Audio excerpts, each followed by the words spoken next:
نحمده ونصلي على رسوله الكريم رب اشرح لي صدري ويسر لي امری واحلل عقدۃ من لسانی یفقهوا قولی۔ سورہ حجرات ہم پڑھ رہے تھے، اس کی 12 آیات پڑھ چکے تھے۔ آج آیت نمبر 13 سے ہم شروع کر رہے ہیں۔ اعوذ باللہ من الشیطان الرجیم، بسم اللہ الرحمن الرحیم۔ یا ایھا الناس، اے لوگو۔ شروع سے ہم دیکھ رہے تھے یا ایھا الذین آمنوا سے زیادہ تر خطاب تھا، اب یہاں عام خطاب ہو رہا ہے تمام انسانوں سے۔ یا ایھا الناس، اے لوگو، اے انسانوں، انا بے شک ہم نے، خلقناکم پیدا کیا ہم نے تم کو، من ذکر و انثی، ذکر یعنی ایک مرد سے، و انثی اور ایک عورت سے۔ ہم نے پیدا کیا ایک تو، اور تم پیدا کیا ایک مرد اور ایک عورت سے۔ وجعلناکم، اور بنا دیے ہم نے تمہارے، اللہ تعالیٰ نے بنائے ہیں، ہم نے بنا دیے تمہارے شعوبوں و قبائل، شعوب اور قبائل، لتعارفوا، تاکہ اس لیے بنائے کہ تعارفوا، تاکہ تم پہچانو، ایک دوسرے کو پہچانو، تعارف کرو۔ انا بے شک اکرمکم، اکرمکم آج شروع میں لگ جائے تو کیسا ہوتا ہے جیسے تفضیل کا صیغہ نا، زیادہ اکرم، زیادہ کریم ہے، زیادہ اشرف ہے، عند اللہ، اللہ کے نزدیک، اتقاکم، اتقاکم یہاں بھی شروع میں آ رہا ہے، جو زیادہ پرہیزگار ہے، جو زیادہ متقی ہے، زیادہ تقوی کرنے والا ہے۔ ان اللہ، بے شک اللہ، علیم خبیر، علیم ہے رحیم کے وزن پہ، فعیل کے وزن پہ بہت جاننے والا، اسی طرح خبیر بھی اسی وزن پہ خبردار ہے، خبر رکھنے والا ہے، بہت سب کچھ جاننے اور خبر رکھنے والا ہے۔ اور یہاں سے سورہ حجرات کے شروع سے ہم دیکھ رہے تھے مسلمانوں کو خطاب کر کے مختلف آداب اور مینر سکھائے جا رہے تھے، اور ان کو ایسی برائیوں سے بچنے کی ہدایات دی جا رہی تھی جو اسلامی معاشرے کو خرابیوں سے محفوظ رکھنے کے لیے ضروری ہے۔ اب ایک عام خطاب سے یا ایھا الناس کہہ کر ہر طرح کے نسلی، خاندانی، قبائلی غرور کا خاتمہ کر دیا گیا اس آیت میں۔ غرور جس کی وجہ سے بہت ساری برائیاں پیدا ہوتی ہیں نا، بلکہ وہ ساری برائیاں جن کا سورت کی ابتدا سے جن سے روکا جا رہا تھا، جن برائیوں سے، ان سب میں بھی یاد کیجئے اکثر میں وہی تھا نا، شروع سب سے پہلے نبی صلی اللہ علیہ وسلم کی عزت کی بات تھی، وہ بھی کیا ہے، اپنے آپ کو نعوذ باللہ نبی صلی اللہ علیہ وسلم کے برابر کا سمجھ لیں، اپنے جیسا انسان سمجھ لیں، آپ سے اس طرح بے ادبی سے بات کریں، کیا دل کی خرابی تھی نا، اپنے آپ کو برتر سمجھنا۔ اسی طرح آگے جن برائیوں سے روکا گیا ان میں بھی اکثر کی تہ میں اپنی بڑائی کا احساس ہی تھا۔ تو وہ چیز جو دل میں غرور پیدا کرتی ہے، بڑی ایک عامل ہے نا سب سے زیادہ دل و غرور پیدا کرنے والا، تو اس سے یہاں پہ روکا جا رہا ہے۔ اور بلکہ صرف وہی خرابیاں نہیں، بلکہ اور اس سے بڑی بڑی خرابیاں، پوری دنیا میں فساد کا موجب بن سکتی ہے خرابی، تو کہ کس طرح سے انسان، مختلف انسان جو ہے وہ اپنے آپ کو بڑا سمجھ کے اپنی قوم کے لیے، اپنے قوم کے قومی تعصب میں دوسروں کے حقوق مارنے، اور کیا کچھ نہیں فساد دنیا میں پھیل رہا ہوتے نا، وہ سمجھانے کے لیے یہاں پہ بتا دیا گیا۔ اور ایک حقیقت ہے نا، ایک بڑی حقیقت ہے جس کو انسان نظر انداز کے رکھتے ہیں، کہ ہر انسان کی اصل تو جا کے ایک ہی ہے، ایک ہی مرد عورت کی سب اولاد ہے۔ یہاں پہ بھی یہ بات کہی جا رہی ہے، بالکل اسی طرح سورہ نساء بھی شروع ہی اس طرح ہوتی ہے نا، سورہ نساء کے شروع میں کہا گیا، بسم اللہ الرحمن الرحیم، یا ایھا الناس اتقوا ربکم الذی خلقکم من نفس واحدہ، کہ اے لوگو، وہاں بھی یا ایھا الناس کے خطاب ہے، انسانوں، اے لوگو، اتقوا، تقوی اختیار کرو اپنے رب کا جس نے پیدا کیا تم کو نفس واحد سے، ایک نفس سے، وخلق منہا زوجہا وبث منہما رجالا کثیرا ونساء، اور اس کے بعد اسی جان سے اس کا جوڑا بنایا اور دونوں سے بہت سے مرد و عورت پھیلا دیے۔ تو یہ اصل حقیقت ہے انسان کی، ایک ہی جگہ سے، ایک ہی انسان سے، اس کے جوڑے سے پھر سارے مرد و عورت پھیل رہے ہیں، سب کا جا کے ایک ہی جگہ سب کا نسل مل ہی رہی ہے نا۔ یہی بات جیسے قرآن ہی نہیں، آج بلکہ قرآن تو یہ بات کہہ رہا ہے، لیکن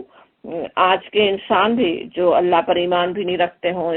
مسلمان بھی نہیں ہوں، وہ بھی سب اچھی طرح جانتے ہیں، یقین رکھتے ہیں اس بات پر کہ تمام انسانوں کا شجرہ جا کر ایک ہی انسان سے مل رہا ہے نا۔ کے لیے پھر کہا جا رہا ہے کہ انا خلقناکم من ذکر و انثی، ہم نے پیدا کیا، اللہ تعالیٰ نے پیدا کیا، اللہ تعالیٰ جانتا ہے، جس نے پیدا کیا وہ جانتا ہے نا کیا ہو تم، کیا تمہاری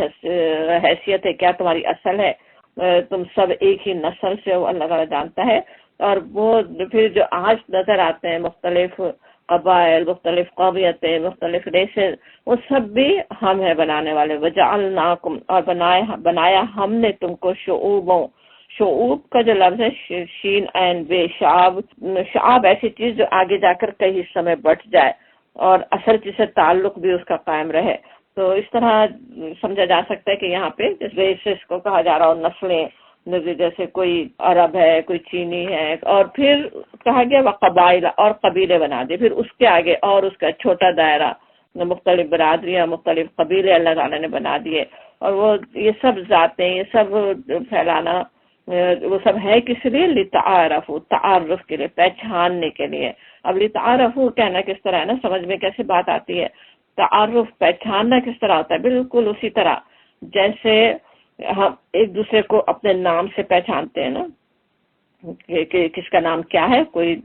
مریم ہے، کوئی عمر ہے، کوئی فاطمہ ہے، کوئی کچھ ہے، اس کی وجہ سے ایسا نہیں ہوتا کہ وہ نام کی وجہ سے کوئی برتر کوئی کمتر ہو جائے نا۔ ہمارا نام ہمیں کمتر یا اچھا یا برا نہیں بنا دیتا، ہمارا کردار، ہمارے اعمال، ہمارے کام ہوتے ہیں جو ہمیں اٹھاتے ہیں یا گراتے ہیں۔ بالکل اسی طرح کے نام ہے یہ، کوئی راجپوت کہلا رہا ہو، کوئی سید کہلا رہا ہو، کوئی شیخ ہو، کوئی پٹھان ہو، سب نام ہے۔ اس کی وجہ سے کوئی انسان نہ کمتر ہوتا ہے نہ برتر ہوتا ہے، تو خود انسان کے اپنے عمل پہ ہے، اس کا کیا کردار ہے، اس میں کتنا تقویٰ ہے، کتنا وہ اپنے اللہ کو پہچانتا ہے، کتنا اپنے آپ پر وہ نظر رکھتا ہے، اپنے آپ کو صحیح کرنے کی کوشش کرتا ہے، اپنے آپ کو صحیح انسان بنانے کی کوشش کرتا ہے، وہ اصل بہتر ہے۔ ورنہ یہ چیز کوئی بہتر بنانے والی نہیں ہے نا خود، بلکہ یہ چیزیں جو اللہ تعالیٰ نے بنائی وہ اصل کس لیے ہے؟ اللہ تعالیٰ کیسا خلاق العلیم جیسے کہا گیا نا، وہ بہت کتنا بہترین خلاق بھی ہے، جاننے والا بھی ہے۔ اس کی تو رنگا رنگ دنیا میں تو ہم دیکھتے ہیں، ایک سنو فلیک بھی مختلف ایک دوسرے سے ہیں، ہر انسان کی سوچیں پور، ایک انسان کی انگلیوں کی پور تک بھی دوسرے انسان سے نہیں ملتی، اس کے فنگر پرنٹ ہر ایک کے بالکل مختلف، اس طرح طرح کے اس نے کیسے کیسے چہرے، کیسی ہر ایک کی مختلف ناکیں، مختلف رنگ، مختلف آنکھوں کے رنگ، کیا مختلف قد و قامت، کیا جسامت مختلف، وہ سب اللہ نے پیدا کر دیا۔ اور لیکن اصل بات کیا ہے کہ تم جیسے قرآن میں کئی جگہ کہا گیا نا، بعضکم من بعض، تم ایک دوسرے سے ہی ہو، ایک دوسرے سے ہی پیدا ہوئے ہو، مختلف رنگ و نسل کی بنا پہ مختلف نہیں بن گئے بالکل، بلکہ دوسری جگہ اسے اللہ کی نشانیوں میں سے کہا گیا۔ اس طرح کا اختلاف ہونا انسانوں کا آپس میں کہا جاتا ہے، سورہ روم کی آیت ہے، وَمِنْ آيَاتِهِ خَلْقُ السَّمَاوَاتِ وَالْأَرْضِ وَاخْتِلَافُ أَلْسِنَتِكُمْ وَأَلْوَانِكُمْ إِنَّ فِي ذَلِكَ لَآيَاتٍ لِلْعَالَمِينَ، کہ اور آیات ہے، نشانی ہے آسمان اور زمین کی پیدائش میں اور اختلاف میں، السنتکم تمہاری زبانوں کے اختلاف میں، والوانکم اور تمہارے رنگوں کے اختلاف میں۔ کس طرح اللہ نے کیسے کتنے مختلف شیڈ پیدا کیے ہیں، ایک خاندان کے اندر تک بھی دو بہن بھائیوں کے کلر کا شیڈ ایک نہیں ہوگا، کہنے کو اب ایک نسل ہونے پہ کسی کوئی برتر سمجھ رہا ہو، کوئی کمتر سمجھ رہا ہو، لیکن ان کے اپنے بھی کلر کتنے ہر ایک کے مختلف ہوں گے، ماں باپ سے بچوں کا نہیں مل رہا ہو، بچوں کے آپس میں نہیں مل رہے ہوں، وہ سب کیا ہے؟ مختلف اللہ نے پیدا کیا، اللہ کی خلاقی ہے وہ، اور وہ سب ان فی ذالک لآیات للعالمین، جہان والوں کے لیے آیات ہے، اس میں نشانیاں ہیں، کیسے وہ اللہ تعالیٰ ہے جس نے ایک ایک اپنے بندے کو خاص طور پہ ایک خاص شکل و صورت دے کے اس کو پیدا کیا، وہ اللہ تعالیٰ کی قدرت ہے، وہ دیکھنے کی چیز ہے۔ اور بھی ایک جگہ سورہ فاتر میں کہا گیا کہ وہاں پہ پہلے پہاڑوں کی بات کی گئی کہ پہاڑوں میں بھی سفید، سرخ اور گہری سیاہ دھاریاں پائی جاتی ہیں۔ پھر کہا گیا وَمِنَ النَّاسِ وَالدَّوَابِّ وَالْأَنْعَامِ مُخْتَلِفٌ أَلْوَانُهُ كَذَلِكَ، اسی طرح سے پھر انسانوں، جانوروں، مویشیوں میں بھی رنگ مختلف ہیں، وہی سفید، سرخ، گہری دھاریاں پہاڑوں میں ہیں جیسی، اس طرح اللہ تعالیٰ نے جانداروں میں بھی ایسے مختلف رنگ پیدا کر دیے۔ اور اسی آیت میں، سورہ فاتر کی اس آیت میں جس میں کہا گیا مختلف رنگ پیدا کیے اللہ نے، وہ کہا گیا کہ انما یخشی اللہ من عبادہ العلماء، کہ اللہ کے بندوں میں سے صرف علم رکھنے والے ہی اس سے خشیت رکھتے ہیں۔ تو سمجھ میں کیسے آتا ہے نا، گویا اللہ کی یہ قدرت، یہ رنگا رنگی دیکھ کر تو اللہ کے آگے دل جھک جانے چاہیے، اللہ کو پہچاننا چاہیے، یہ خشیت دل میں آنی چاہیے، نہ کہ سر میں غرور بھر جائے کہ ہماری دل کا رنگ دوسرے سے مختلف ہے تو ہم برتر ہو گئے ہیں، یا ہم ایک زبان بولنے والے ہیں یا کسی ایک جگہ کے خاص رہنے والے ہیں تو ہم برتر ہو گئے اور دوسرے کمتر ہیں۔ حالانکہ سوچیں اپنی پیدائش پر تو انسان کا کچھ اختیار بھی نہیں ہے نا، اس کا ہے ہی کیا، اس میں وہ تو اللہ نے پیدا کیا جہاں چاہا۔ آج ہم کہاں پیدا ہوئے؟ بالکل دوسری جگہ پیدا ہو سکتے تھے، جا کے کہیں اور کسی افریقہ کے جنگلوں میں کسی ایسے ان میں بھی پیدا ہو سکتے تھے نا۔ کس طرح کا کس خاندان میں پیدا ہونا، کیا ہمارے اختیار میں کچھ تھا؟ کیسا رنگ ہماری جلد کا ہو، ہماری آنکھیں کیسی ہو، ہماری ناک کیسی ہو، اس میں کیا ذرہ برابر بھی کسی انسان کی کچھ بھی اس کا اختیار تھا؟ جب اختیار ہی نہیں تھا، جب اس نے خود کیا ہی نہیں تھا، پھر اطراع کس بات پہ رہا ہونا، پھر اپنے آپ کو سمجھ ہی کیا رہا ہونا۔ اللہ نے کس جگہ کن لوگوں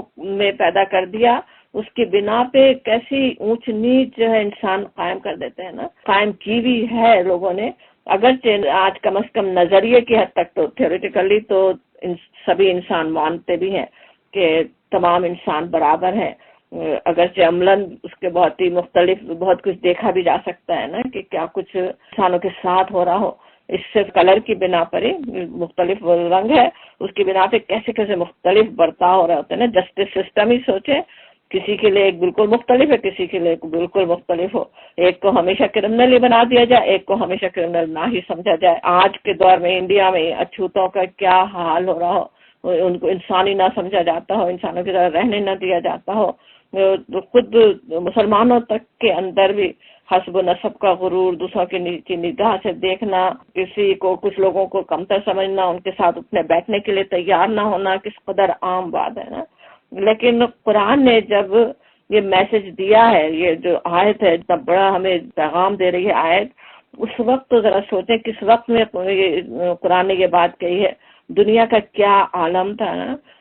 کوئی بھی اس بات کو ماننے والا ہی نہیں تھا جو بات آج سمجھی جا رہی ہے کہ ہاں تمام انسان برابر ہیں، تمام انسانوں کے حقوق ایک جیسے ہونے چاہیے، وہ تو کوئی دینے کو ہی تیار نہیں تھا نا۔ خود عرب کا حال کیا تھا، اپنے سوا ہر ایک کو اجمی کہتے تھے، گویا وہ بولنا ہی نہیں جانتے، وہ عرب ہے، دوسرے سب جو وہ اجمی ہے بس۔ بنی اسرائیل جو تھے وہ خود کو اہل علم سمجھ رہے ہوں اور دوسروں کو امی کہتے تھے، عربوں کو وہ امی کہہ رہے ہیں۔ ہر قبیلے کا سوچے جو عرب میں مختلف قبائل تھے، ہر ایک کے اپنے اپنے رینک بنے ہوئے تھے نا، ہر ایک کے پاس فخر جتانے کے لیے بہت کچھ تھا، فخر جتاتے بھی تھے ایک دوسرے کا۔ فخر جتانے کا خاص طور پہ ایونٹ ہوتے تھے نا، بلکہ حج کے لیے جمع ہوتے تھے۔ پیچھے سورہ بقرہ میں اشارہ مل بھی رہا تھا نا کہ جیسے تم اپنے آبا اجداد کا تذکرہ کرتے تھے، اس سے زیادہ ذکر کرو کہا گیا تھا وہاں پہ، تو وہ کرتے یہی تھے نا، آبا اجداد کی باتیں کر رہے ہوں، اپنے فخر جتا رہے، اپنے قبیلے کی بڑائیاں بیان کر رہے ہوتے تھے نا۔ تو وہ کس طرح سے ایک جیسے اپنے قبیلے کو اعلیٰ نسل کا سمجھ رہے ہیں، ان کا ایک آدمی مارا جائے تو قصاص میں جو ہے وہ ان کا ایک قاتل کی جان لینے سے پورا نہیں ہوتا تھا، کئی جانیں لینے کی کوشش ہوتی تھی۔ اور بھی نسلوں کی برتری کا جو غرور ہے اس نے کیسے کیسے دنیا میں فساد پھیلائے نا، کہیں قومیت پرستی، کہیں نسل کی برتری، کہیں کالے گورے کا فرق، بلکہ کچھ صدیوں پہلے تک بھی جنگ عظیم کا چھڑنا بھی وہ سب اسی کی بنیاد پہ ہی تھا نا۔ اور ان سب کی اصلاح کے لیے ہم دیکھتے ہیں آج سے 14 صدیوں پہلے اسلام نے یہ مساوات کا، انسانوں کی برابری کا پیغام دیا۔ بلکہ آج سوچیں آج کی ترقی یافتہ جو قومیں ہیں، جو انسانی حقوق کے علمبردار بھی چاہے بنی ہوئی ہوں، وہ خود بھی ان میں ایک صدی بھی نہیں گزری جب بلیکس کو پورا انسان بھی ماننے کو تیار نہیں تھے۔ عورت کی تک بھی کوئی حیثیت نہیں تھی، ووٹ نہیں دے سکے، کوئی پراپرٹی نہیں کر سکے، خود جیسے وہ کچھ ہے نہیں، صرف مرد کے لیے بس پیدا کی گئی ہو۔ اس ایسے میں اس سے 1400 سال پہلے نبی صلی اللہ علیہ وسلم نے جو خود سوچیں جو قریش سے تعلق رکھتے تھے نا، جس کی برتری پورے عرب میں مسلم تھی، اور اس میں بھی بنی ہاشم جن کا اپنا خاص مقام تھا، اور آپ صلی اللہ علیہ وسلم نے قرآن کی آیت کے ذریعے سے اللہ کے بندوں کو یہ پیغام پہنچا دیا کہ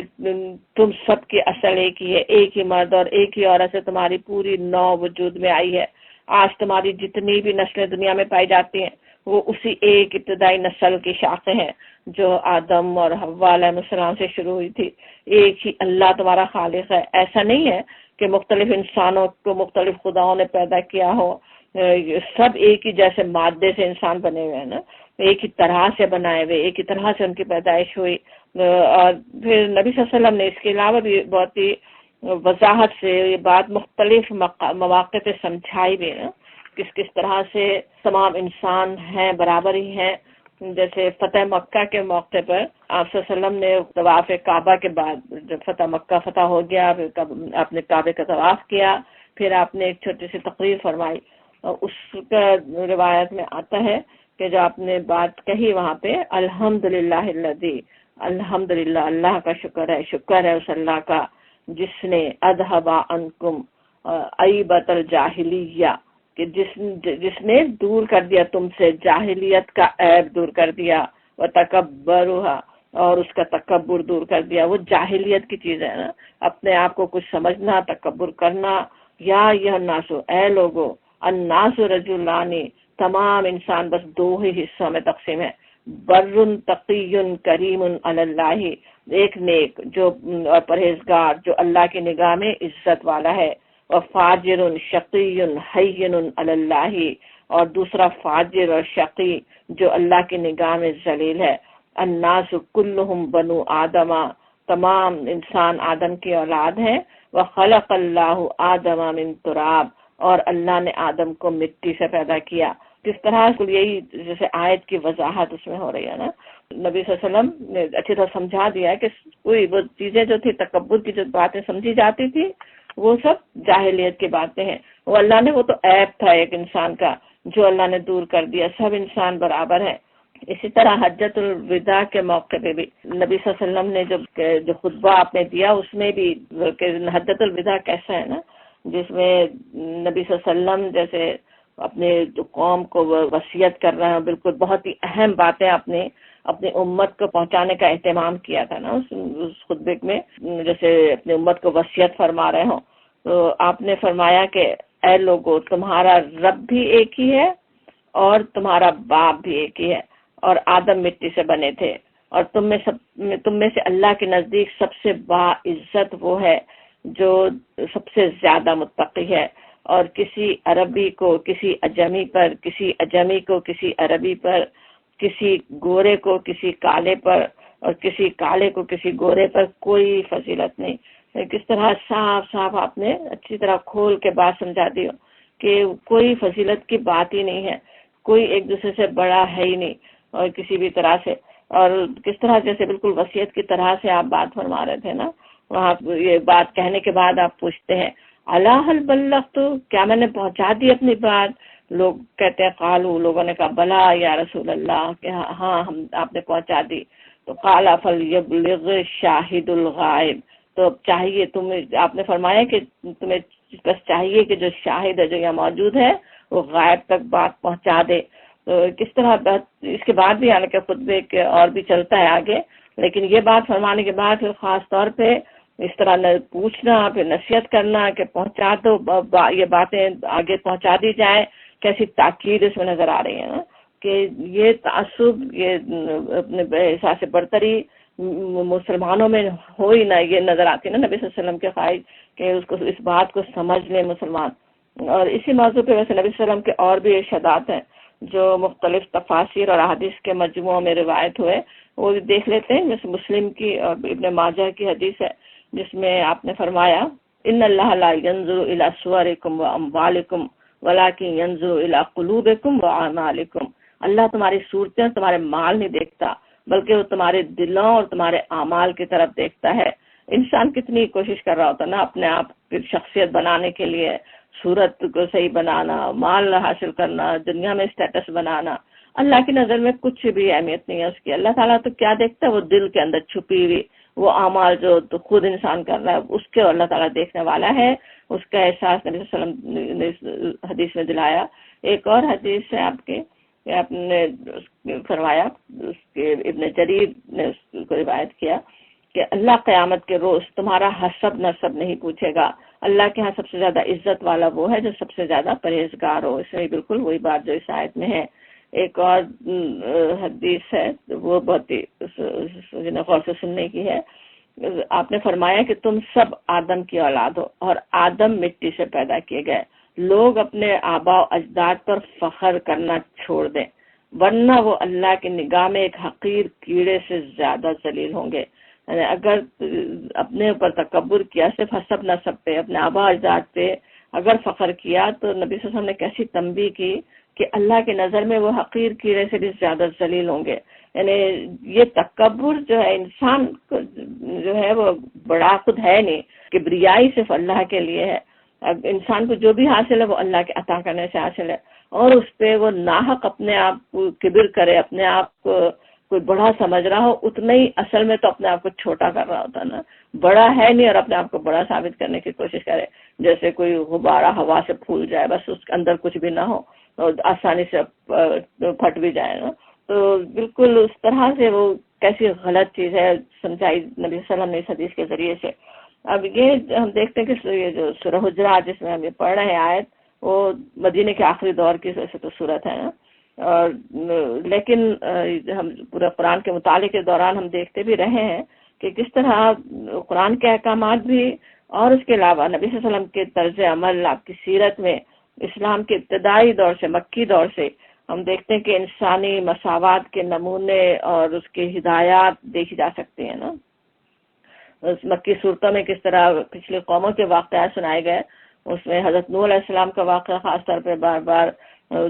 جو بات اس میں اہمیت سے بتائی جاتی ہے کہ کس طرح قوم زور ڈال رہی ہے کہ جو آپ نبی نوح علیہ السلام پر ایمان لائے ہیں وہ کیسے لوگ ہیں، انہیں اپنے پاس سے ہٹاؤ. اور نوح علیہ السلام کے قول بتایا جاتا ہے کہ اگر میں انہیں ہٹا دوں تو مجھے اللہ کی پکڑ سے کون بچائے گا. اور اس کے علاوہ سورہ عبس کا واقعہ نزول بھی یاد ہوگا، وہ بھی کیسے مکہ کا ابتدائی دور ہی تھا نا، جب مخالفت اتنی نہیں بڑی تھی. کچھ سرداران تھے قریش کے بڑے بڑے جن کو نبی صلی اللہ علیہ وسلم دعوت پہنچانے کی کوشش کر رہے تھے، جیسے اس وقت وہ آ بھی رہے ہوں، قریب آنا چاہ رہے ہوں، سننا چاہ رہے ہوں. اور اس وقت ایک نابینا صحابی کی جو مداخلت سے ان سرداران کی کوئی خاطر اور انہیں قائل کرنے کی کوشش میں آپ صلی اللہ علیہ وسلم کو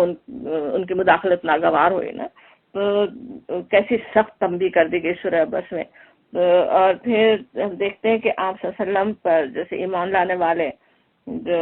صحابہ کرام تھے، بلال، صہیب رومی، عمار بن یاسر رضی اللہ عنہ جیسے صحابہ کرام کے بارے میں قریش کے سرداران کے نبی صلی اللہ علیہ وسلم پر جیسے زور ڈال رہے تھے نا، اور کہ ان کو اپنے پاس سے ہٹایا جائے. تو آپ صلی اللہ علیہ وسلم کو تاکید ہوتی ہے سورہ کہف میں، جیسے کہا گیا وَاصْبِرْ نَفْسَكَ مَعَ الَّذِينَ يَدْعُونَ رَبَّهُمْ بِالْغَدَاوَةِ وَالْعَشِيِّ، کہ جیسے وَاصْبِرْ نَفْسَكَ، آپ اپنے نفس کو مطمئن رکھیں ان کی معیت پہ، مع الذین، ان لوگوں کی جو پکارتے ہیں اپنے رب کو دن اور رات، صبح شام، جو پکارتے ہیں یریدون وجہہ، اپنے رب کی رضا کے طلبگار ہیں، اس کا ارادہ رکھتے ہیں. ولا تعد عیناک عنہم، ان سے ہرگز نگاہ نہیں پھیرو، کیسے نبی صلی اللہ علیہ وسلم سے کہا گیا نا کہ ان سے نگاہ نہیں پھیرو، ان کے معیت پہ مطمئن رہو. اور یہ کہ ترید زینت الحیات الدنیا، کیا تم دنیا کی زینت پسند کرتے ہو. ولا تطع من اغفلنا قلبه عن ذکرنا، کہ کسی ایسے شخص کی اطاعت نہ کرو جس کے دل کو ہم نے اپنی یاد سے غافل کر دیا ہے. یعنی ان کی اطاعت نہیں کرو، وہ جو اللہ کی یاد سے غافل ہیں وہ آپ پہ زور ڈالیں کہ آپ اپنے نیک ساتھیوں کو اپنے پاس سے ہٹائیں تو ہم آ کے بات سنیں گے. نبی صلی اللہ علیہ وسلم کو کہا جاتا نہیں، آپ انہی کی معیت پہ مطمئن رہیں، ان کی بات آپ مت مانیں. اور اسی معاملے میں کفار کا پریشر آگے جا کے اور بھی بڑھتا جاتا ہے نا، تو جتنا ان کا پریشر بڑھ رہا تھا اتنا ہی نبی صلی اللہ علیہ وسلم کو بھی اور زور سے تاکید ہوتی ہے. سورہ انعام میں کہا گیا وَلَا تَطْرُدِ الَّذِينَ يَدْعُونَ رَبَّهُمْ بِالْغَدَاوَةِ وَالْعَشِيِّ يُرِيدُونَ وَجْهَهُ وَلَا تُطْرِدِ الَّذِينَ، آپ نہیں ان کو دھتکاریں، آپ ان کو مت دور کریں، مت دور پھینکیں. کس کو؟ جو اپنے رب کو پکارتے ہیں، صبح شام پکارنے والے ہیں، اور اسی طرح کے لفظ یریدون وجہ، ارادہ رکھتے ہیں، اپنے رب کی رضا چاہتے ہیں. اور کہا جا رہا ہے کہ ما علیک من حسابہ من شیء، اور کچھ نہیں ہے آپ پر ان کا حساب نہیں ہے، آپ کے ان کے حساب میں سے کسی چیز کا بار تم پر نہیں ہے. وما من حسابک من الیہم من شیء، اور ان کے حساب سے اور تمہارے حساب میں سے کسی چیز کا بار ان پر نہیں. اور فتدرودہم فتکون من الظالمین، اس پر بھی اگر تم نے انہیں دور پھینک دیا تو ظالموں میں شمار ہوگے۔ یہ نبی صلی اللہ علیہ وسلم سے خطاب ہے، کس طرح سے تنبیہ آ رہی ہے نا کہ انہیں اپنے سے دور نہیں کرو، انہیں مت دیکھو، ان کی قدر اللہ کے پاس کیسی ہے، اللہ تعالیٰ جانتا ہے وہ کیسے اللہ کی رضا چاہتے ہیں، اللہ کو پکارنے والے ہیں۔ کہ آگے بلکہ اسی آیت میں آگے جا کر سورہ نام کی جو یہ آیت سنا رہی ہوں اس میں کہا گیا وَإِذَا جَاءَكَ الَّذِينَ يُؤْمِنُونَ بِآيَاتِنَا فَقُلْ سَلَامٌ عَلَيْكُمْ كَتَبَ رَبُّكُمْ عَلَى نَفْسِهِ الرَّحْمَةَ، اور جب تمہارے پاس وہ لوگ آئیں، کون لوگ؟ وہ جو ابتدا میں ایمان لائے تھے، وہ جنہیں دوسرے لوگ کمتر سمجھ رہے ہیں، وہ جب آئیں تو جو ہماری آیات پر ایمان لاتے ہیں تو ان سے کہو، نبی صلی اللہ علیہ وسلم سے کہا گیا فَقُلْ سَلَامٌ عَلَيْكُمْ، آپ ان سے کہیں کہ ان تم پر سلامتی ہو۔ سوچیں نبی صلی اللہ علیہ وسلم کا درجہ بڑا، انہیں آ کے سلام کرنے کی ضرورت ہے، ویسے بھی جو داخل ہو رہا جو آ رہا وہ سلام کر رہا تھا، لیکن اللہ تعالیٰ کی نظر میں ان کی کیا اہمیت ہے، کیا ان کو عزت دی جا رہی ہے۔ اپنے نبی سے کہا جاتا ہے کہ آپ ان پہ سلامتی بھیجیں اور ان کو بتا دیں کہ تمہارے رب نے رحم و کرم کا شیوا اپنے اوپر لازم کر لیا ہے، کتب ربکم علی نفسہ الرحمہ، اللہ کی رحمت کی کیسی انہیں امید دلائی جا رہی ہے۔ نبی صلی اللہ علیہ وسلم سے کہا جا رہا ہے کہ آپ ان کو بتا دیں یہ بات۔ تو یہ قرآن کے احکامات تھے، لیکن نبی صلی اللہ علیہ وسلم کا بھی کردار، آپ کا اخلاق، ویسے ہی قرآن میں جو بھی بات آتی ہے، جو حکم دیا جا رہا ہے، نبی صلی اللہ علیہ وسلم کے میں وہ کردار دیکھا ہی جا سکتا ہے نا۔ آپ کا وہی اخلاق تھا جو قرآن کا ہے، تو آپ کا اخلاق اسی کا آئینہ ہوتا تھا نا جو قرآن میں احکامات ہوں۔ بلکہ نبوت سے بھی پہلے ہم دیکھتے ہیں حضرت خدیجہ کے دیے ہوئے غلام سے آپ کا رویہ کیسا تھا نا۔ حضرت زید بن حارثہ کا ہمیں پتہ ہے کہ کس طرح ان کے باپ اور چچا ان کو تلاش کرتے ہوئے آتے ہیں اور انہیں لے جانا چاہتے ہیں، اور نبی صلی اللہ علیہ وسلم ان سے کہہ دیتے ہیں کہ اگر وہ جانا چاہے تمہارے ساتھ تو میں بھیج دوں گا اور تمہیں دے دوں گا بس، اور اگر رہنا چاہے تو میں اسے خود سے نہیں نکالنے والا ہوں۔ اور انہوں نے تو خود زید بن حارثہ نے خود اپنے باپ اور چچا کے ساتھ جانے کے بجائے نبی صلی اللہ علیہ وسلم کے ساتھ رہنے کو ترجیح دی ہے نا۔ تو اس کی وجہ سے پھر آپ نے ان کے آزاد کرنے کا اعلان کیا۔ تو ہم دیکھ سکتے ہیں کہ کیا آپ کا کیسا رویہ ان کے ساتھ ہوگا نا، جس کی بنا پہ انہوں نے اس طرح نبی صلی اللہ علیہ وسلم کے ساتھ رہنا پسند کیا۔ اور پھر جیسا کہ سورہ احزاب کے مطالعے کے دوران ہم دیکھ رہے تھے، انہی کو جو آزاد کردہ غلام تھے زید بن حارثہ، اور ان سے آپ نے قریش کی ایک اعلیٰ نسب کی جو سمجھی جاتی تھی خاتون، اس وقت سمجھا جاتا تھا وہ قریش کی اتنے اعلیٰ نسب کے خاتون ہیں، زینب بنت جہش جو آپ کی پھوپھی ذات بھی تھیں، ان کا نکاح کر دیا۔ اور وہ کیسا بڑا انقلابی عمل تھا نا یہ بھی، کہ ایک آزاد کردہ غلام، سوچیں، اور اس زمانے میں پھر لوگوں کی کیا ذہنیت ہوگی، کیا غلام کو سمجھتے ہوں گے، حسب نسب کا کیسا فخر تھا۔ اور بلکہ اس وقت کی تو کیا بات ہے، آج بھی سوچیں اسلام کی ان ساری تعلیمات کے باوجود آج بھی کون ہوگا مسلمانوں میں جو اپنے غلام بھی نہیں، اس کو سابقہ خادم ہی ہو، خواہ وہ پڑھ لکھ کر بڑا ہی نیک بھی بن کے آ جائے اور اس کو اپنی بیٹی کا رشتہ دینے کو تیار ہو جائے، تو اور اس حالانکہ وہ بہت ہی مختلف بات ہے اس سے، تو پھر بھی اور اس میں ہم دیکھتے ہیں کہ کس طرح نبی صلی اللہ علیہ وسلم نے وہ کیا نکاح۔ زینب بنت جہش بھی تیار ہوتی ہیں نبی صلی اللہ علیہ وسلم کے حکم کی وجہ سے، اور وہ چاہے آگے جا کر نہ چلا ہو، اللہ تعالیٰ نے اس سے کچھ اور اللہ تعالیٰ کو سکھانا تھا، لیکن وہ کام کیا گیا۔ اور اسی طرح انہی زید بن حارثہ کو نبی صلی اللہ علیہ وسلم نے کتنی ہی مہمات میں سپہ سالار بنا کر بھیجا، سب لوگوں پہ امیر مقرر کیا کسی مہم پہ بھیجتے ہوئے، اور ان کے بیٹے اسامہ بن زید کو بھی انتہائی کم عمری کے باوجود نبی صلی اللہ علیہ وسلم کی آخری بیماری میں آپ نے انہیں سپہ سالار بنایا تھا نا، بھیجنے کا موقع نہیں مل سکا تھا، بعد میں حضرت ابوبکر نے انہیں بھیجا مہم پہ۔ اور اسی طرح عبداللہ بن ام مکتوم، جن کا وہ سورہ عبس کے شان نزول میں ذکر آتا ہے نا، نابینا صحابی، انہیں کتنی دفعہ آپ نے اپنے غیر موجودگی میں مدینے کا امیر مقرر کیا۔ تو یہ سارے نمونے اسلامی معاشرے میں ہم دیکھ ہی سکتے ہیں نا۔ عورت اور مرد کی برابری کے لیے بھی کیا کچھ احکامات ہیں، وہ تو خود ایک لمبا موضوع ہے نا۔ اور روایات میں آتا ہے ایک واقعہ، بلال رضی اللہ عنہ کو کسی صحابی کا قرضہ دینا تھا، اور وہ صحابی مطالبہ کرتے رہے، بلال رضی اللہ عنہ واپس نہیں کر پا رہے تھے اور ٹالتے رہے، تو آخر وہ صحابی جھنجھلا کر ایک دن کہہ دیتے ہیں کہ او سیاہ عورت کے بیٹے، تم کب میرے پیسے واپس کرو گے؟ تو اسی وقت وہاں پہ نبی صلی اللہ علیہ وسلم بھی گزر رہے تھے، آپ صلی اللہ علیہ وسلم نے فرمایا، آپ نے ناراضی کا اظہار کیا اس پہ، آپ نے فرمایا کہ کیا تم انہیں ان کی ماں کی رنگت کا تانا دے رہے ہو؟ تم میں جاہلیت کا اثر واقع ہے، بالکل جاہلیت کی چیز ہے یہ، جو اسلام سے پہلے کی جہالت کا اثر ہے۔ اور وہ صاحب اس پر اس قدر شرمندہ اور پریشان ہوتے ہیں کہ اپنے آپ کو زمین پر گرا کر بلال رضی اللہ عنہ کا پیر اپنے چہرے پر رکھوانے پہ اصرار کرتے ہیں کہ معافی ہو جائے نا۔ تو اس طرح کے واقعات ہم دیکھتے ہیں کہ نبی صلی اللہ علیہ وسلم نے مختلف طرح سے کیسے سمجھایا لوگوں کو کہ وہ جاہلیت کی بات ہے، غرور و تکبر یا کسی کو اس طرح کا رنگ کی وجہ سے کوئی تانا دینا۔ ایک اور روایت آتی مسلم میں ہے، روایت حضرت عائش بن عمر بیان کرتے ہیں کہ ابو سفیان ابھی یعنی اسلام نہیں لائے سے پہلے چند لوگوں کی موجودگی میں جو حضرت سلمان، حضرت صہیب، حضرت بلال کے پاس آئے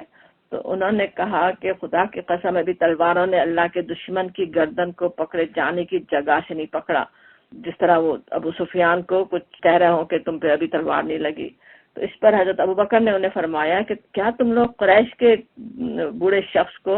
جو سمجھے شیخ ہو، کیا پسند لفظ اس میں عربی میں، تو اور قریشیوں کے سردار کو یہ کہہ رہے ہو؟ اور اس کے بعد پھر حضرت ابو بکر نبی صلی اللہ علیہ وسلم کی خدمت میں آئے اور آپ کو یہ بات بتائی۔ اس پر حضور نے فرمایا کہ اے ابو بکر شاید کہ تم نے انہیں ناراض کر دیا، یعنی اس کی فکر نہیں ہے کہ ابو سفیان سے کیا کہا گیا، اس بات کی فکر ہے کہ کہیں وہ حضرت سلمان، حضرت صہیب، حضرت بلال ناراض نہ ہو گئے ہوں۔ اور یہ سن کر حضرت ابوبکر ان کے پاس واپس گئے اور ان سے فرمایا کہ پیارے بھائیو کیا میں نے تمہیں ناراض کر دیا ہے؟ انہوں نے جواب دیا کہ نہیں، آپ ہم جیسے ناراض نہیں ہیں، اللہ تعالیٰ آپ کی بخشش فرمائے۔ تو کیسی فکر جیسے دلائی وہاں پہ بھی نبی صلی اللہ علیہ وسلم نے کہ ان کو کہ ناراض نہ کر دیں، ایسا نہ ہو کہ وہ جو اہل ایمان ہے، وہ جو اللہ کے بڑے ایمان لانے والے ہیں، ان کو اس بات سے تم نے ناراض نہ کر دیا ہو۔ اب یہاں پہ جو بات ہمیں جو سمجھ میں آ رہی ہے، جو ہمیں سمجھنے کی ضرورت ہے، وہ کیا ہے نا کہ کسی بھی کو بھی اس کی قومیت، اس کی زبان، اس کے رہن سہن، اس کے رنگ روپ کی بنا پر کمتر سمجھنا یاد رکھیں، سمجھنے کے بعد میں کرنا تو پھر بہت ہی بڑی بات ہے کہ کوئی ایسا عمل کرے جو پٹ ڈاؤن کرنے والا ہو کسی کو۔ صرف سمجھنا بھی جو ہے وہ بھی کیا ہے، اسلام سے پہلے کی جیسے جہالت اور سخت نادانی اور بڑے گناہ کی بات ہے نا۔ اور پھر کہا جا رہا ہے ان اکرمکم عند اللہ اتقاکم، اور تم میں زیادہ عزت والا اکرم وہ ہے، جو اشرف وہ ہے جو تم میں زیادہ پرہیزگار ہے، زیادہ تقوی کرنے والا ہے۔ اب تقوی کی اصل جگہ جیسے نبی صلی اللہ علیہ وسلم کے فرمان کے مطابق دل ہے نا۔ ظاہر میں اس کے اثرات نظر تو آ سکتے ہیں، لیکن اس کے دل میں اصل ہوتا ہے نا تقوی۔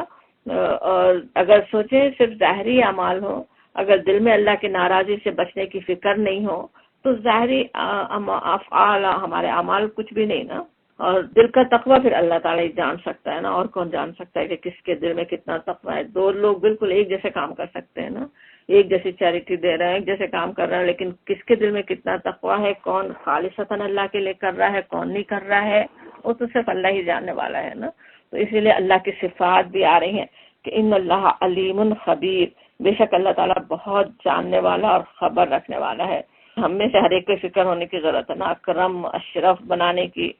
تو کیا چیز ہے جو اکرم اور اشرف بنانے والی ہے؟ یہ بات یاد رکھنے کی ضرورت ہے نا کہ اللہ تعالیٰ کیسا علیم و خبیر ہے۔ ہماری نیتوں، ہمارے اخلاص، ہماری غفلتوں اور اس کی ہماری کوتاہیوں، ایک ایک چیز کا وہ علم رکھنے والا ہے نا۔ ہماری نیکی دنیا میں کسی کو پتہ چلے یا نہ چلے، جس کے ساتھ نیکی کر رہے ہوں اس سے بھی علم نہ ہو، وہ قدر بھی نہ کرے، لیکن جس کی رضا کی خاطر ہم نے نیکی کی وہ تو خوب جاننے والا ہے۔ تقویٰ تو پیدا ہو گیا، وہ تقویٰ میں تو بڑھ سکتا ہے انسان نا، اور وہ جاننے والا بھی، خبر رکھنے والا بھی۔ اور اسی طرح بالکل وائس ورثہ بھی کہ اگر کوئی اپنے عمل کو ٹھیک کرنے کے بجائے اپنے حسب نسب، اپنے خاندان پر ہی بھروسہ رکھ لے کہ تو وہ بھی اللہ تعالیٰ خوب جاننے والا ہے، اللہ تعالیٰ کو خوب بہت خبر ہے اس کی، علیم خبیر ہے اللہ تعالیٰ۔ پھر کہا جا رہا ہے آیت نمبر 14 میں قالت الاعراب، کہا آراب نے، آراب یاد ہوگا پہلے بھی پڑھتے آ رہے ہیں، تو وہ جو شہر میں نہیں رہتے تھے، بدو باہر رہنے والے، شہر سے دور رہنے والے، تو آراب نے کہا، اب یہاں ویسے تو کچھ خاص قبیلے مراد ہو سکتے ہیں، کچھ خاص لوگ مراد ہو سکتے ہیں، لیکن عام بات کی جا رہی کہ آراب میں سے ایسے ہیں جو کہتے ہیں آمنا، ہم ایمان لائے۔ کل، آپ کہہ دیجئے، نبی صلی اللہ علیہ وسلم سے کہا جا رہا ہے آپ نے بتا دیں، لم تؤمنو، تم نہیں ایمان لائے، ولیکن، اور لیکن، قولو، کہو تم، اسلمنا، ہم متی ہو گئے، ہم جھک گئے، اسلام لے آئے، ولما، اور نہیں، ابھی تک نہیں، یدخل الایمان، داخل ہوا ایمان، فی قلوبکم، تمہارے دلوں میں، وَإِنْ، اور اگر تطیعوا اللہ، تم اطاعت کرو اللہ اور اس کے رسول کی، ورسولہ، اس کے رسول کی، لا یلتکم من اعمالکم شیئا، نہیں کمی کرے گا تمہارے اعمال میں کچھ بھی، اللہ تعالیٰ اعمال میں تمہارے کمی نہیں کرے گا اس کے اجر میں، ان اللہ غفور الرحیم، بے شک اللہ بخشنے والا اور مہربان ہے۔ اب یہاں پہ عرب سے وہی جیسے سمجھ رہے تھے اطراف مدینہ کے دیہات کے لوگ، جن کا ذکر اوپر سورہ حجرات کے شروع میں بھی گزر چکا ہے نا، جو نبی صلی اللہ علیہ وسلم کے پاس آتے تو کس طرح سے بات کرتے، آپ کو اس طرح خطاب کرتے جیسے کوئی شخص اپنے برابر کے آدمی کو خطاب کرتا ہے۔ نبی صلی اللہ علیہ وسلم سے ملنے آتے تو چاہتے تھے کہ بس آپ فوراً حجرے سے نکل آئے، آپ کو باہر سے آوازیں دے رہے ہوں اور انتظار کی زحمت خود نہیں اٹھانا چاہ رہے ہوں۔ انہی اعرابیوں میں سے کچھ لوگوں کی بات یہاں پہ بھی ہو رہی ہے کہ ان کا کیا حال ہے کہ وہ کہتے ہیں ہم ایمان لائے۔ ہم ایمان لائے کہنا ان کا وہ نہیں ہے جیسے کوئی ایمان لانے کا اقرار کر رہا ہے، ایمان والوں میں سے پہلے وہ کر ہی چکے اقرار، مگر پھر آ کے جتانے کے لیے بات وہ کر رہے ہوتے تھے نا، کہ اس کے احسان کے طور پہ ابھی آگے آ بھی رہا ہے، جیسے نبی صلی اللہ علیہ وسلم پہ احسان جتانے کے لیے وہ کہہ رہے ہوتے تھے کہ ہم جیسے ہم نے ایمان قبول کر لیا، آپ پہ کوئی بڑا کوئی احسان ہو رہا ہو۔ تو ان سے پھر جواب یہ دیا جا رہا ہے کہ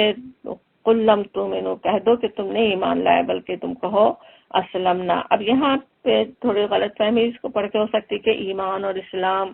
کوئی دو بہت مختلف چیزیں ہوں، جیسے ایمان جو ہے وہ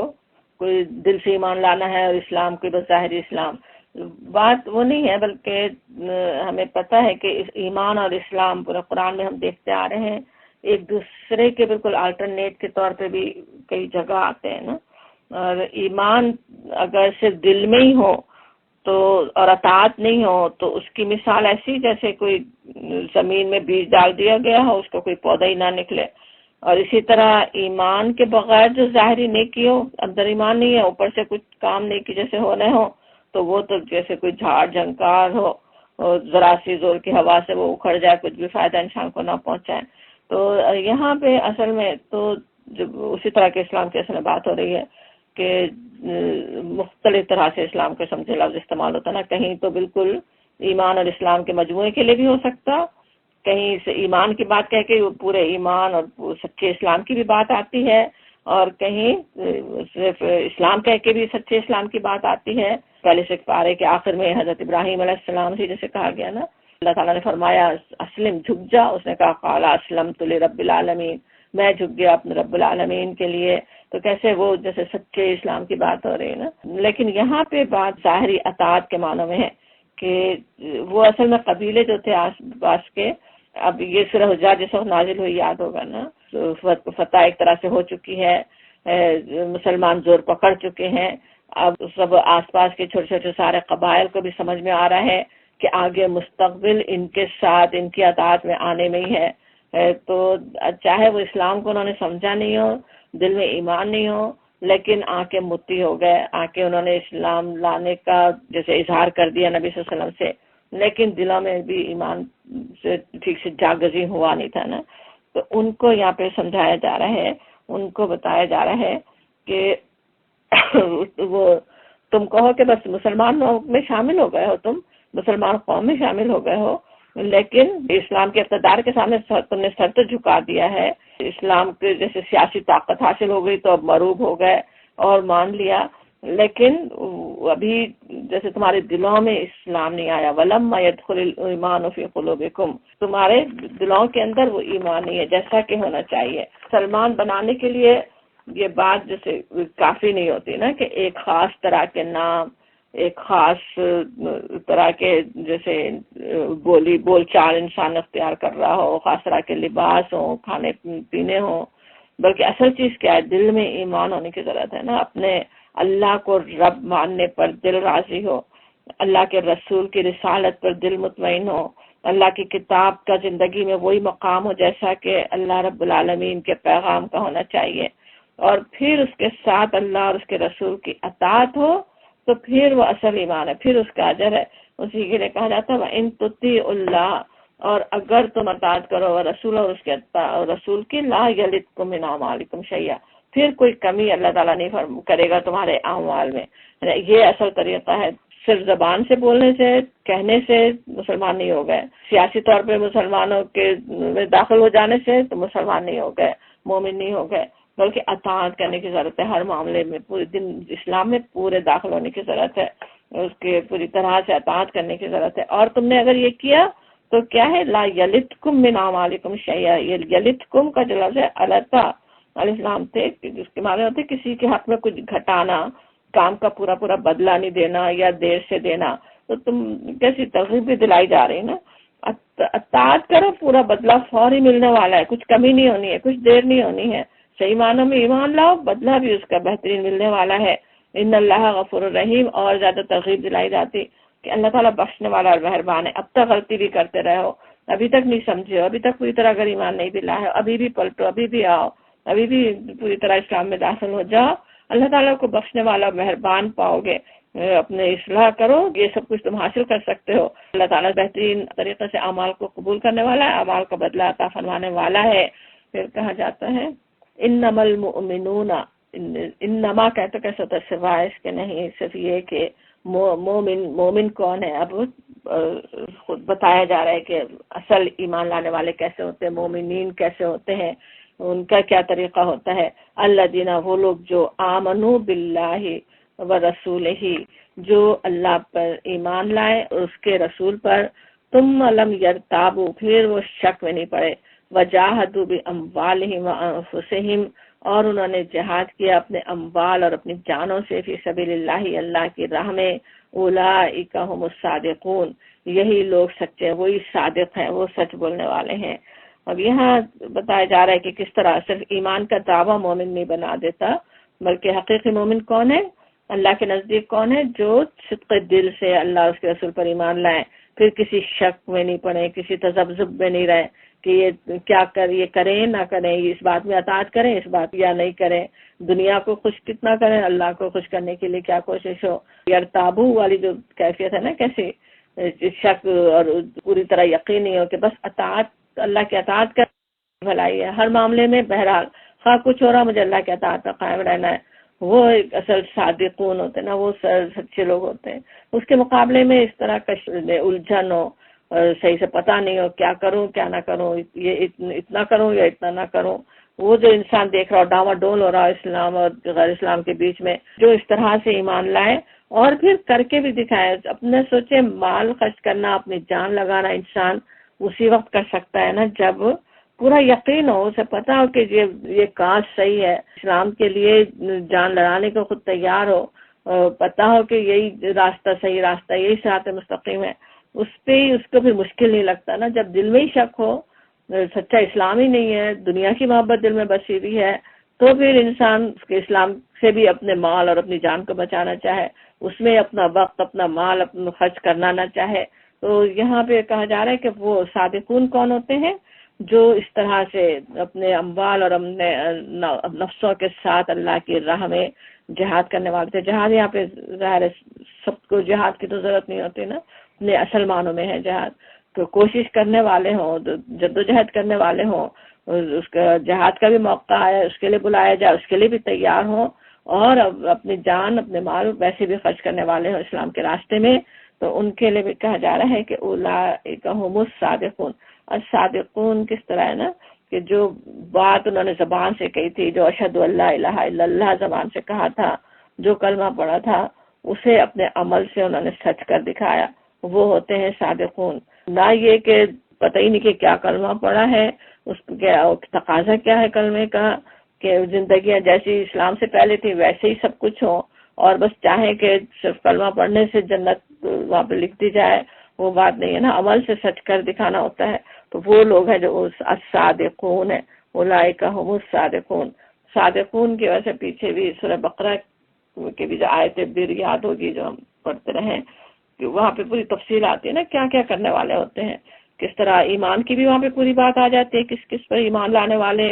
پھر اللہ کے راستے میں کس طرح کس کس پر خرچ کرنے والے، پھر کس طرح سے نماز قائم کرنے، زکوٰۃ دینے والے، عہد کو پورا کرنے والے، صبر کرنے والے. اور پھر آخر میں وہاں پہ بھی کہا گیا تھا وہ لوگ ہیں جنہوں نے صدقوا، سچ کر دکھایا، وہ سچ کرنے والے وہ ہے جو اپنے لا الہ الا اللہ پڑھا، اس کی تصدیق اپنے عمل سے کر دیتے ہیں. انشاءاللہ ایسے لوگوں میں ہم شامل ہوں. پھر کہا جا رہا ہے قل، کہہ دیجئے، نبی صلی اللہ علیہ وسلم سے خطاب ہو رہا ہے، آپ سے فرمایا جا رہا ہے آپ کہیں، جیسے آپ ان سے پوچھئے اتعلمون اللہ بدینکم، سوال کے لیے شروع میں اتعلمون، کیا تم بتاتے ہو، بلکہ یہاں جیسے جتلاتے کے معنی میں ہو نا، تم خبر دے رہے ہو مجھے، تم اللہ کو خبر دے رہے ہو بدینکم، اپنے دین کی، کہ اللہ کو اپنے دین کی خبر دیتے ہو. واللہ یعلم ما فی السماوات و ما فی الارض، اور اللہ جانتا ہے جو کچھ آسمانوں میں ہے اور جو کچھ زمین میں ہو. وہ لوگ سوچے جو عمل میں پیچھے ہوں انہیں زبان سے زیادہ دعوے کرنے کی بھی ضرورت ہوتی ہے. عمل خود کر نہیں رہا لیکن بڑھ چڑھ کر اپنے اعمال کے تذکرے کریں، اپنے پاک دامہ کی حکایت پر حکایت بیان ہو رہی ہو.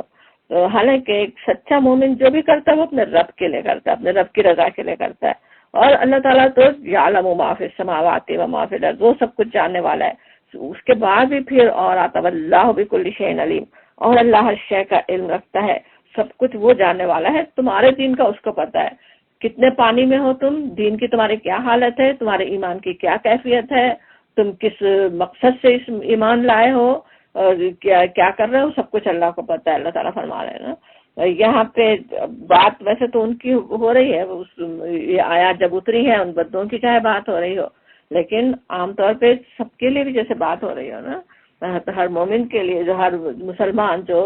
صرف زبانی دعوے کر رہا ہو، صرف زبان سے ہی بات کر رہا ہو، اسلام پہ خود عمل کرنے میں بہت پیچھے، عمل کرنے کو تیار نہ ہو، ان کو بھی جیسے یہ آیت کہہ رہی نا، جو آ کے جیسے کسی پہ جتا بھی رہا ہو مسلمانوں پہ دوسرے، یہ اور یہ ہم کرنے والے ہیں، تم کس کو خبر دے رہے ہو، اللہ جانتا ہے، اللہ کو سب کچھ معلوم ہے کہ تمہارا کیا حال ہے، اس کی فکر کرنے کی ضرورت ہے. اصل بات یہ ہے نا، پھر اس بات کی فکر ہو میرا رب کے پاس میرا کیا مقام ہوگا، میرا رب جانتا ہے میرے دل کی اس وقت کیا کیفیت ہے، میرے رب کو پتہ ہے. تو پھر انسان اپنے دل کی کیفیت، اپنے دل کے تقوی کو ٹھیک کر دینا.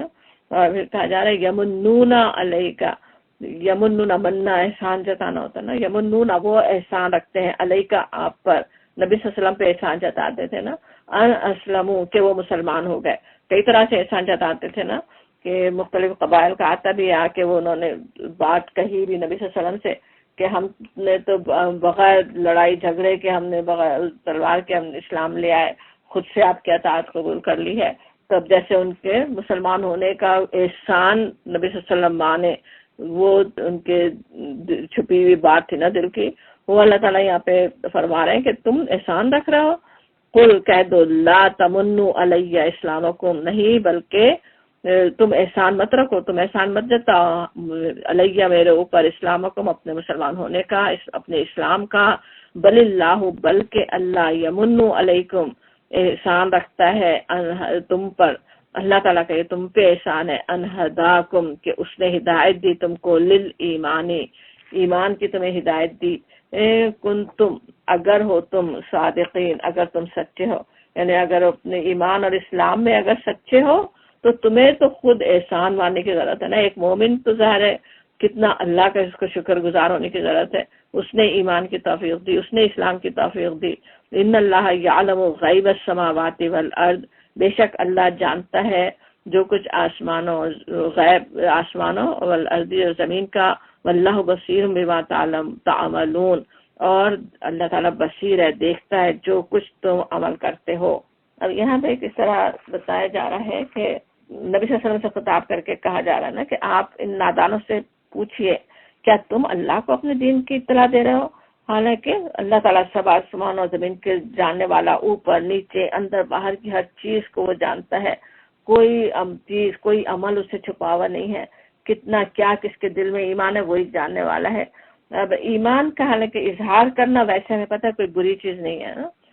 ایمان کا اظہار بلکہ ہونا ہی چاہیے، اشہد اللہ الہ الا اللہ، گواہی دینے کی ضرورت ہوتی ہے کہ ہاں ہم ایمان لائے، ایک اللہ کو ہم مانتے ہیں۔ اور ظاہر میں بھی اسلام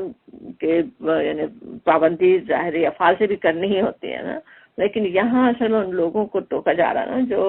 جن کے دلوں میں بالکل ایمان ہی نہیں ہے، اور اللہ اور اس کے رسول اور اہل ایمان کے سامنے اپنے لمبے لمبے دعوے بس کر رہے ہیں، یہ ذہنیت کے وہ احسان جتاتے ہیں، یمنون ان کی جیسے احسان جتا رہے ہیں اپنے اسلام کا اللہ اور اس کے رسول پر، تو ان کی یہاں پہ اصلاح کی کوشش ہو رہی ہے نا، کہ ان کی بھی ہو رہی ہے، اور ویسے بھی ہر دور میں بھی جو سچے مسلمان نہیں ہوں جیسا کہ ہونا چاہیے، جن کا ویسا ایمان نہیں ہے جیسا کہ ایک حقیقی مومن کا ہونا چاہیے، انہیں کس طرح سے احساس دلایا جا رہا نا۔ یہاں پہ ان آیات میں جو بات سمجھائی جا رہی وہ چند آیات میں آپ دیکھیں کس طرح سے بار بار اللہ تعالیٰ کے علیم اور خبیر ہونے، اللہ تعالیٰ کے جاننے کی بات آ رہی ہے۔ پیچھے آیت نمبر 16 میں دیکھیں واللہ یعلم ما فی السماوات والارض، اللہ تعالیٰ ہے جو جانتا ہے نا کہ جو کچھ آسمان و زمینوں میں، پھر بھی کل شیء علیم، پھر کس طرح سے ان اللہ یعلم غیب السماوات والارض واللہ بصیر بما تعملون، اور اللہ دیکھ رہا ہے جو کچھ تم جانتے ہو۔ تو سمجھ میں آتا ہے کہ کس طرح اپنے ایمان کو یعنی جیسا ایمان ہونا چاہیے اس طرح کے ایمان حاصل کرنے کے لیے، ایمان کو بلند کرنے کے لیے، صحیح معنوں میں مومن اور مسلم بننے کے لیے اپنے رب کی سچی پہچان کتنی ضروری ہے نا، اور خاص طور پہ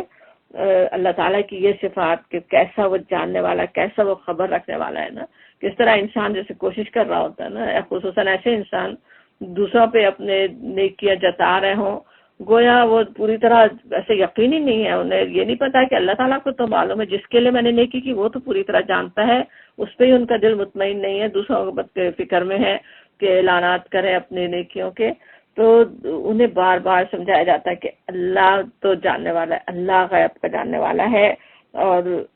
اس پہ اثر نظر ہونا۔ انسان جتنا اپنے رب کو صحیح طرح پہچانے گا تو پھر اپنے ایمان کی کمزوری پر قابو پانا بھی آسان ہو جائے گا، تو وہ سمجھ میں آ رہا ہے ان آیات سے۔ انشاءاللہ تعالیٰ اس پہ ہم اس پوری طرح سے عمل کرنے والے ہیں، اسی طرح جیسے یہ آیات ہمیں اس پوری بلکہ سورہ حجرات میں کتنے ہی اصول ملے ہیں نا، ایک سچے مومن کو کیسا ہونا چاہیے، اس کی پہلی آیت سے آخری آیت تک سورہ حجرات کی بار کتنے ہی اصول سمجھائے گئے، تو انشاءاللہ اسی طرح ہم صحیح معنوں میں مومن اور مسلم ہوں۔ وآخر دعوانا الحمدللہ رب العالمین۔